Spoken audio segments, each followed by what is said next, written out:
tāpēc jāiegādājas tikai Bilbirsta. Ok. Labi, paldies tev, Solvita. Tad pārdots. 300 000.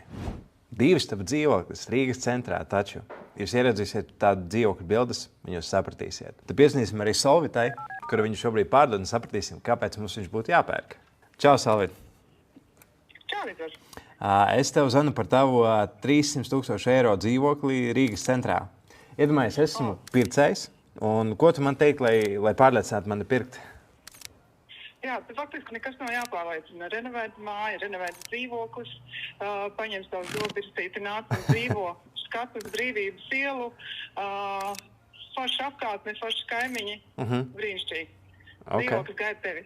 Ok, es skatos, tur ir pilnībā viss ar dizainu mēbelēm, virtuves iekārtām, skapjiem un tā tālāk. Tieši tā, tāpēc jāiegādājas tikai Bilbirsta. Ok, labi, paldies tev, Solvita, tad pārdots. Forši tev dienu. Paldies, jā, forši tev arī, čau. Jā, čau. Nu, lūk, tā kā, ja tu meklē super plašu divistabu dzīvokli Rīgas centrā, ieej Aver LV un sazinies Solvitu.